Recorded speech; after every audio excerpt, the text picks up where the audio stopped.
我是赵少康，欢迎来到 TVBS 少康战情室。在我们现场特别来宾高嘉瑜委员、张启凯委员、赖士葆委员、李永平前副市长、王玉明委员。哇，这川普啊，我笑死了。在他脸书自己开始说自己叫 Minister Tariff 关税部长，过一下觉得不过瘾，把这个换掉了 The Tariff King 关税之王，关税大王，相片是一样相片，这个名称换掉了哦。而且呢，他现在逼欧洲8个国家关税加10%，原来15%，10%就变25%。而且你们如果在6月之前呢不把乌克兰给我再加你关税哦，所以他自己说我靠关税就可以打遍天下无敌手，横行霸道到天涯啊。然后呢，一直到我到买到格陵兰为止，哪8个国家呢？当然是丹麦啊、挪威、瑞典、法国、德国、英国、荷兰、芬兰啊。如果6月1号以前还没给我的格陵兰25%，再加25%哦。欧洲被他搞死了哈。那另外呢，说不只是8个，可能会扩大到欧盟的27个国家哦。所以专家说，北约现在是还存在了，但是信任已经粉碎了。就一个黑帮老大，他照理讲应该去打别人抢别人东西，威胁别人，然后让他自己的小弟分嘛。他现在不是啊，他跟小弟讲，哎，你那个家很漂亮，你那个家嘛给我好了，他就抢他的小弟的东西，就是丹麦嘛，格陵兰嘛，他抢他们。那这个，如果一个黑道老是这样，这个黑道还会存在吗？这个黑帮一定瓦解嘛，里面一定4分5裂嘛。所以呢，信任已经粉碎，没有信任了。哦，可以这样子吗？哦，那欧洲怎么办呢？说可能会采取那叫反胁迫机制哦，这个叫 anti-coercion instrument， 就是反对强迫的一个机制哈。那叫做贸易火箭炮，就是呢，你搞我，我搞你了。他们想学中国大陆，你加我税，我就加你的税啊。西班牙说，如果美国真的去打格陵兰呢，普丁最高兴。现在你还有在注意乌克兰怎样吗？你知道乌克兰现在温度几度吗？零下25到35度啊，没有瓦斯，没有煤气，没有电，什么都没有，食物也没有，一塌糊涂。你有去关心他吗？没有，为什么？你现在看的是这个委内瑞拉、格陵兰啊，看的是这些，拿去管他呢，所以普丁很高兴了。另外，普丁说：“哦，我打乌克兰的时候，你说我强凌弱、众暴寡，美国打格陵兰那是什么？他可以啊。”表示我这有正当性啊，所以认为普丁最高兴啊。那另外呢，这个川普威胁我要加税哦，将来我要动武抢你们哦。所以美国众议院说恐怕引发北约的内战，就是美国跟人家打嘛，北约美国是北约的头啊。哦，那美国国会议员不少国会议员到丹麦跟他唱反调，说75%的美国民众其实也反对川普这样做的。格陵兰有什么好处？除了现在暖化，那些冰山慢慢溶解了，航道出来了。另外呢，它有很多的这个稀土就有361亿吨啊，不是万吨，亿吨啊。锂有23.5万吨，然后呢，石墨、镍都有多少亿吨这样很多了啊。那所以呢，他们讲新帝国主义再现，大掠夺时代到了啊。好吧，那川普也是骂伊朗，说他这个哈米尼是有病的哦，伊朗领袖人该换了。所以呢，伊朗民众最惨，到街头现在已经证实可能打死几万人了几千人了，抓了几万人了。然后呢，他们一直期望说川普说我们援军在路上，援军在哪里？望梅止渴嘛。所以民众觉得我被抛弃了，你叫我们上街头，然后呢，你又没有来说因为呢范斯。他们主战，但是呢，魏科夫特使他们说，真的打下去，美国毁灭不了伊朗的。但是美军在伊朗的34万都可能变成人肉，被人家被人家这个等于是一个人肉的一个标靶，被人家打了哈。那而且中东可能也会4分5裂哈。那但是美军的林肯号现在已经通过马六甲海峡在4、5天呢就已经到了中东了，航空母舰所以川普不见得真的不打他只是现在没打，将来也很难讲。所以2周以后可能还是有机会的，我们看一下。安提法瑞士达沃斯小镇在世界经济论坛开幕这天，上百人游行抗议将在21日到访的川普。Maybe we have a voice here instead of the Greenland people, which cannot be here now. So that's also something we want to take over and give them a voice. 还有人扮成川普的样貌，但手拿橘色马桶刷装在川普娃娃头上，非常讽刺。But I think he's not really here to talk. I think he is here to make another deal, and I don't really.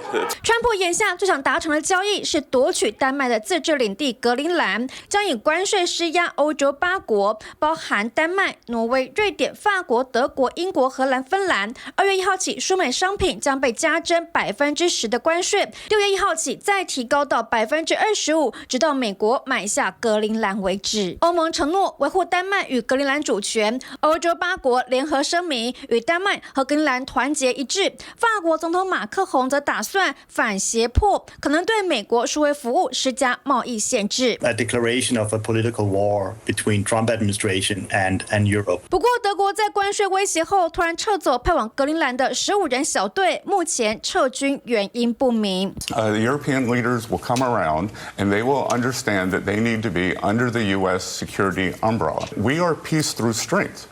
And the Europeans now are only trying to play catch up. 川普政府讲白了是欧洲软弱，强大的美国有格陵兰才能确保不被中俄侵略。来，赖委员怎么看？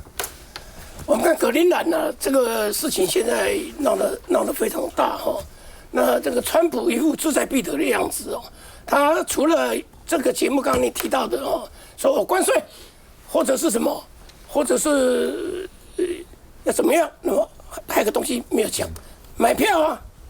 又买了，对不对？他说：“你像一个人10万，一个人10万，1万到10万，后来都讲10万美金嘛，啊，那总共多少人？总共5万7千人，总共5万7千人，10万多少？57万美金，亿啦，亿57亿美金，57亿美金，就几千亿而已嘛，就是57亿。不要忘了，我们一口气要去投资美国就5000亿美金了，这个算什么小钱了？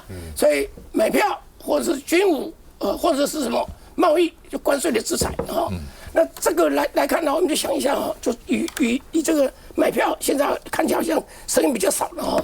那现在过来的话，就是我要动武哦，动武的话我们比较一下，各位大家一定会想说，照理讲，欧盟27个国家武力应该加起来很强啊，如果大家团结一致的话，应该很强啊，对不对？可是我仔细一看呐，跟美国还不能比呀，美国。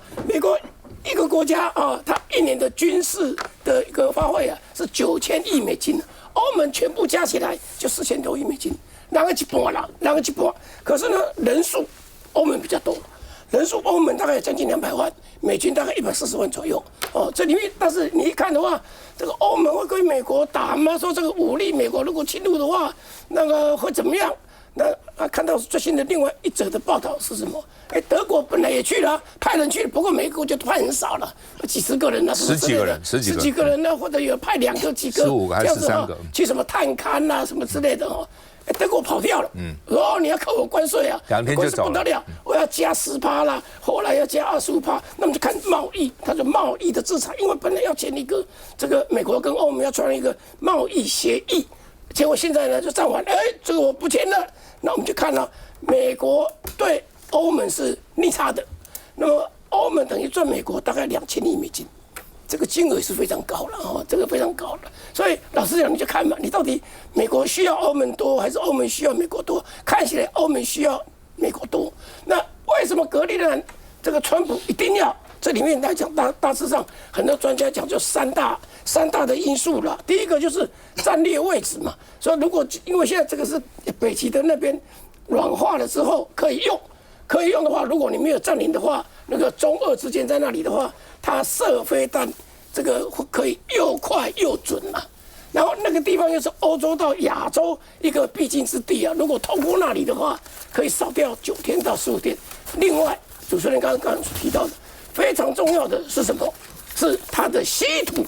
美国现在念兹在兹的是稀土，稀土被控制了，被这个老公掐住脖子，它的稀土的储量世界4分之1，25%在全世界占25%哎，所以现在来讲的话，你说哎呀，老共大概占了差不多60-70%，哇，那里面他这么多，如果能够来的话，美国如果来的话，他可以做。最后一点我还提到的是说，这个就不是被印证人家讲的吗？你看人家的家漂亮就是你的，你要看人家老婆漂亮就是你的，变成那类，怎么会这个样子呢？好不好？美国其实并不是第一次想要格陵兰，只是川普这真的看起来是势在必得。1867年，林肯买了阿拉斯加，那时候真的这个买阿拉斯加买下来以后呢，就想要买格陵兰。林肯就想，1946年。二战以后呢，他们认为格陵兰有战略价值，美国向丹麦提出以1亿美金购买，丹麦拒绝了哦。那现在呢，川普又想要买哦，丹麦还是拒绝。来，谢凯，川普之前已经自己封说他是这个委内最大的兼任总统了嘛，现在多了一个关税之王啊，他现在好像不只是格陵兰是他的，现在委内最大是的，现在我们连我们的。不止台积电哦，我们半导体40%的半导体的产业链跟产能看起来也是美国要的，都是川普要的哦。现在你看他一路下来，看起来他现在要到什么？委内瑞拉的这个石油，全世界储量最多的，他现在已经主导了，不是只有自己封总统啊，他完全经济主导了。现在格陵兰要的是什么？格陵兰也有石油啊，也有刚讲的稀土啊，连它都在里面，还有黄金呢。更重要是它整个战略地位，它现在是一手棍子，一手红萝卜。刚刚赖文在讲的，他说我1万到10万的这个美金给每个人，最多57亿，他就要了。你现在不给他用这个关税，老蒋刚才讲一个非常重要的观念，现在到底是美国需要欧盟比较多，还是欧盟需要美国比较多？当然欧盟需要美国啊，所以你看关税谈判里面，他们头就低下来，就是接受了嘛。可是现在出现问题了，老大本来是要照顾小弟的，以前美国是照顾小弟，包括欧盟他们都帮忙的啦。军事不只是派人去，连那个经费都是帮忙的。现在不是，现在拜登不止不照顾小弟，叫小弟自己，有些东西他是要抢的。现在最严重，现在为什么有人在讲说，现在最高兴的是普丁？现在所有拳头最大的国家，他们都是高兴的。他现在全世界现在如果被川普这样一搞的话，现在回到100-200年前以前是船坚炮利，对不对？这个欧洲工业革命之后，船坚炮利，他们都在到各地去找殖民地了。像川普的做法不是一样吗？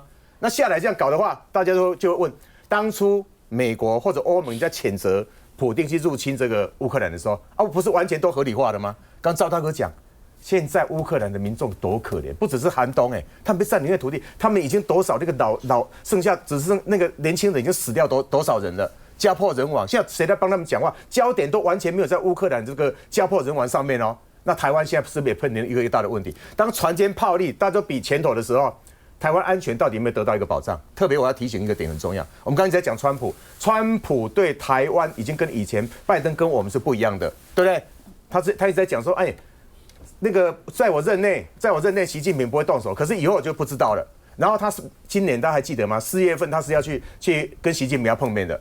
台湾，我觉得我们要做好所有的这个自保哈，所以我们当然我们希望国家可以自主，然后台湾一定得站在第一位，台湾的安全最重要。可是这段时间整个世界在巨变，特别是这川普关税之王，然后再兼了一些国家的这个总统，他会一直出招，我们要做好所有的自保动作，但是爱台湾第一位，好吧？就是说刚刚谈到这个川普关税今天上午那个行政院长还亲自跑到机场了，把这个当成一件喜事在办哇，去迎接什么谈判代表啊，郑丽君的谈，哎呦，你5000亿去投资人家，将来不知道影响台湾影响有多大，对不对？这么大的事情，就你还认为是个喜事，川普才认为是喜事呢，他那个商务部长认为是喜事呢，对台湾有什么喜可言呢？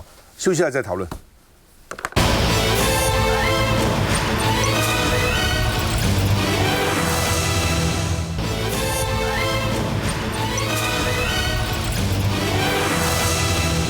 好，郑丽君回来去见赖清德，赖清德说赞为台湾争取最佳位置我就讲过了，我说在川普这种大棒之下没办法了，我们也知道没办法你只能，我也相信他们有努力去争取，他也不是这9个月都没有努力了，但是在这种情况之下，好吧，我们只能说我们争取到对台湾争取到我们能争取到最大的就是这样子，这个大家听得下去。要说多好多好，那么这有什么好呢？是好在什么地方？5000亿开什么玩笑？2500亿直接投资，2500亿信用保证，信用保证也是你要去投资呢。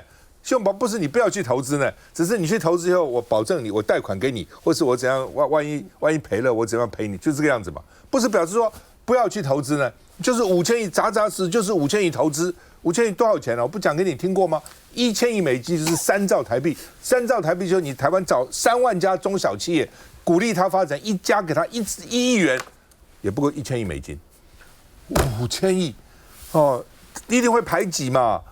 台湾的投资一定会减少，怎么不会呢？好，再加上这些人都去了，都很高科技的、很厉害的人去了以后是怎样？去了以后，台湾人才不是也减少了吗？消费也减少了吗？就这么简单嘛？这是什么好值得庆祝的呢？你最多只是说少数就是赢。我已经替台湾争取到我尽最大的努力，在川普这样威胁力有淫威 Tariff King 的这个威胁下，我已经能争取到这样子。这样大家还能够理解，这好多好，什么双赢？谁跟你双赢啊？他赢了，你哪有赢啊？我就讲了，好像骗大家。我们他现在今天上午赖清德接见，周荣他又去，就一副搞得好像我很成功。这个如果算成功，那什么叫失败呢？我也不知道叫什么哦。好吧，之后呢，这个周荣他说他将来会以4大目标哦来努力哈、哦。那另外呢，这个。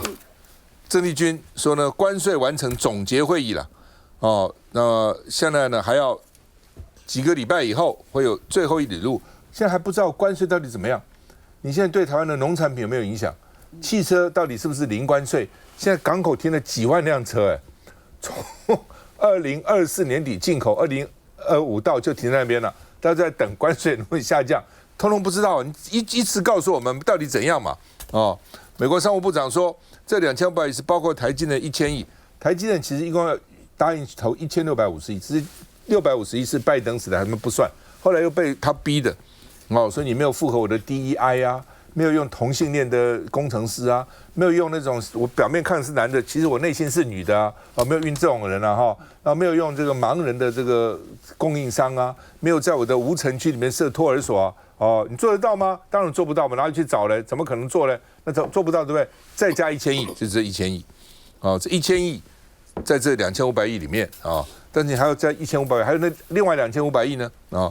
那另外呢，台美贸易推动台积电加速海外布局，因为他也怕哦。那另外呢，这个再也质疑了，如果企业投资失败，到底谁砍这个烂账？哦，大家都很紧张哈。江启臣说呢。他们立法院会严审关键报告，会扮黑脸，哦，来增加谈判的底气的哈。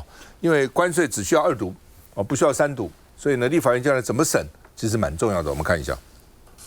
清晨6点半，行政院长卓荣泰亲自到桃园机场迎接从美国归国的行政院副院长郑丽君。郑丽君率团赴美，经过密集会议，双方达成多项关键决议，包含台湾对等关税调降为15%且不叠加，以及半导体等232关税取得最优惠待遇，并达成扩大供应链投资合作以及深化台美 AI 战略伙伴关系。我们实际上是获得了相当实质而且有意义的一个进展跟结果，当然后续还会有辛苦的过程。那副院长跟杨振理政委谈判代表以及所有我们的谈判团队，会持续的以国家的利益、产业的利益、国人的健康跟粮食安全4大目标，完成所有总统跟国人所交付的责任，来跟美国磋商供应链的合作，证明一件事情，那就是台湾人的努力。台湾的技术和产业，我们已经成为世界上一股关键的力量。我们充分的感受到世界看好台湾，需要台湾。行政院长卓荣泰亲自接机，展现对谈判团队的重视。啊，我今天听新闻还说什么百工百业都自动自发去机场接我，才不现在百工百业自动自发了。来，玉敏。我觉得今天的这一个接机的安排啊，就是民进党他很善于在媒体面前炒作，他把这件事情炒作到说这一件事情是100%的成功，因为第一时间呢，大家听到卓荣泰说，哦，我们这一次呢打出了全雷打，我现在想说什么全雷打，就是他整个呢，他把这一个负面的或者是说对台湾不利的东西，想要全部的掩盖，然后就塑造成说全面性的成功。我觉得这样的说法呢言过其实啊哈，如果今天美国在台湾投资5000亿的美金，哇，那真的全国要放假一天哈，这才是我们的大成功。但今天是我们要搬钱到美国5000亿哦，所以说这是大成功，我觉得真的是有点太吹嘘了哦。那这件事情当然郑丽君，我觉得他有他辛苦的地方，谈判团队一定有他辛苦的地方，但是不用去夸大这样的一个功绩。我们要担心的是什么？我们的关键技术跟产业链的一个外移跟移转哦。我常常在想，如果今天投资美国这么大额的投资是一个正确的事情，张忠谋先生应该在他领导台积电的时候，早就高瞻远瞩，就大幅的投资美国，对不对？因为这是100%加分的事情啊。他领导的台积电的时代就应该这样做，但是是吗？大家去看张忠谋先生曾经有讲过，他其实没有那么赞成，就是直接大幅的投资美国。为什么？那边的人力技术，包括他的获利能力，跟台厂比起来，事实上投资美国，它的获利能力不会比台厂高哦。那另外一个是我们未来的这些关键的技术人才，很多人可能要跑到美国去了。我们不是常常说要跟留台湾吗？好的人才要留台湾吗？然后我们还要招商引资，把全世界最好的资金通通都可以投资台湾。结果现在不是民进党说台湾可以投资很多钱到外国去，这个叫做成功。他已经改写成功的定义了。人才不但去，他就拼命生孩子。对啊，现在已经生了300个了。是啊，台湾现在不是在那边生下来变美国人了。是啊，生了300个了。所以我觉得真的民进党改写了，就是说对于成功的定义了。然后现在我们都不需要外资来投资台湾，是不是？那整个谈判下来的结果，请问大家有听到说美方要给台湾什么吗？没有耶，就是美方到底要挹注台湾什么？金额是多少？没有。那你真的觉得这个是一个很公平的谈判吗？特别是我听到那个美国商业部部长卢特尼克他那一副志得意满，然后说：“你看，你们就是要让我们川普高兴。”而且这只是头起哦。对，我觉得真的是太过分了。就是从刚刚前面讲的，美国现在已经变成一种全然的霸权主义，从我们这边挖走那么多钱，然后志得意满，然后就说是要让我们总统高兴，他根本没有把台湾真的放在一个很对等的位置嘛。所以民进党还沾沾自喜。然后现在还全面的洗风向，说这是史无前例的大成功。我真的觉得不要再自我陶醉好吗？我们的资金外移不是一件值得高兴的事情，是美国。如果你今天有办法再持续说服他，让他用更大笔的资金投资台湾，我才会说你很了不起。说真的美国在打什么算盘？为什么川普这么高兴卢特尼克这么志得意满？因为很简单啊。他们的战略就是把台湾掏空、榨干了之后，等到川普跟习近平见面，他就可以放弃台湾啊。那这种时候，台湾还不觉得很恐慌吗？其实民进党今天这个阶机啊，我觉得就是他们的这个迷惑基层，他的支持者的又一个更高明的一种手段，叫做丧事喜办他故意呢用这种方式说你看那民进党大头都出来了，每个人都笑逐颜开，好成功哦，好成功哦。而且呢，他要用这个状况，他主要是在说什么？他主要是说，你看看我们跟日韩比第一个传统产业15%关税降下来一样，这个问题就没有大家当时担心的转单效应啦。那第二个，因为我们半导体投资这么巨大，那所以我们半导体它没有用232国安条款，没有这关税所以南韩紧张啦，所以它是用这种短多长空短也不能说多啦，至少就是维持现在的局面但是呢。长空那长空就是刚才讲的，你的整个台湾都被掏光啦，5000亿，大家讲的好像5000亿，它是美金，它不是台币台币5000亿是多少钱呢？是15兆台币。美金5000亿啦。美金5000亿是台币15兆，差不多16兆。16兆所以你看这么大的一个金额，你台湾到底有多少？办法，而且呢，这里头2500亿，你说我们有一个台积电这样的公司，它呢去美国投资，对它的战略布局有利。好，它可能会牺牲一些它的毛利率，可是起码它生产的还有整个 AI 产业链，确实是现在世界需要的，所以他们还可以保持获利。可是你另外的2500亿的信保基金。信保基金是什么意思就是国家银行、公股银行出来去替这些要去美国投资的人呢，你不要怕，你就去提这个政府银行挺你。可是问题是，他如果亏了呢？他如果找不到他合适的员工呢？然后美国现在移民法律又这么的严苛美国内部的劳工不要讲贵，而且很不好用。那如果这些因此被鼓励去的，他拿了这个信保基金的钱，他变成一笔烂账，这就是现在立法委员关心的那些钱谁买单啊？都是我们纳税人买单呢。然后那个钱有多少呢？那个钱也是台币7兆多，2500亿。那你要全民未来子孙的钱，未来的几代的钱，你就是这样子没有掉吗？那更危险的，我再讲一次，美国的目的是什么？为什么他压迫你这个时间点一定要赶快把它签订？因为4月份川普要去跟习近平见面啊，那对川普来讲，我入袋为安啊，对不对？我要的半导体产业，整个产业链都搬过来了，投资金也是台湾自己投资的，我也到位。美国不但不用出1毛补助金，也不用给你任何的优惠，然后也还不用对台湾的回馈，我全部都来了，把台湾又炸。不要忘了，我们台湾还有被他要炸的，就是1.25兆的军事采购特别条例，也通通要给美国。这些钱通通都被美国拿走，入袋为安了之后，那是不是刚好可以跟习近平讲说啊，台湾没有什么价值了，你随便去搞？所以这种问题大家还不晓得好。那今天我认为，民进党丧事喜办欢迎郑丽君以外，还有一个伏笔，就是郑丽君大概这次被民进党这样肯定，民进党的基层遭到民进党的论述的迷惑了之后，他可能是真正要选台北市长的人选。休息一下再回来。